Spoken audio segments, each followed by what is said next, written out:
अपहरणाच्या घटनांनी नाशिक शहर हादरलेले आहे। 3 मुलींसह 12 वर्षाच्या मुलाचं अपहरण झालेलं आहे। नाशिक शहरातील विविध भागांमधील या घटना समोर आलेल्या आहेत। अज्ञात व्यक्तीविरोधात गुन्हा दाखल करण्यात आलेला आहे। तर अपहरणाच्या घटनांनी नाशिक शहर हादरलेलं आहे। 3 मुलींसह 12 वर्षांच्या मुलाचं अपहरण करण्यात आलेलं आहे। नाशिक शहरातील विविध भागांमधील या घटना समोर आलेल्या आहेत। अज्ञात व्यक्तीविरोधात गुन्हा दाखल करण्यात आलेला आहे। आणि या संदर्भात अधिक माहिती घेणार आहोत। आमचे प्रतिनिधी सागर गायकवाड आपल्यासोबत आहेत।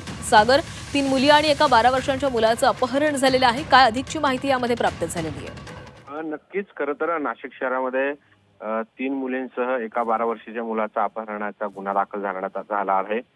सातपूरच्या कार्बन नाका परिसरातून हालपवणील मुलीला आमिष दाखवून पळवून नेल्याचा आरोप करण्यात येतोय।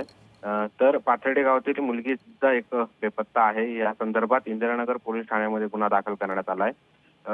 पाथर्डी फाटा परिसरात आणि इतर पोलीस ठाण्यामध्ये या अपहरणाचे गुन्हे दाखल करण्यात आलेले आहेत। विशेष बाब म्हणजे देवळी गावातून एका 12 वर्षीय मुलगा देखील बेपत्ता झाला। या संदर्भात देखील गुन्हा दाखल झाला। या संदर्भात आता पोलिसांनी कडक मोहीम हातात घेऊन काही पथके रवाना करण्यात आलेली आहे। सध्या नाशिक शहर परिसरामध्ये मुलींचे बेपत्ता होण्याचे प्रमाण वाढलेले आहे। या संदर्भात पोलीस आता कडक कारवाई करत या सगळ्या मुलींचा आणि या मुलाचा शोध घेण्यासाठी पथके रवाना करण्यात आली आहे। नक्की सागर, धन्यवाद दिलेल्या माहितीसाठी।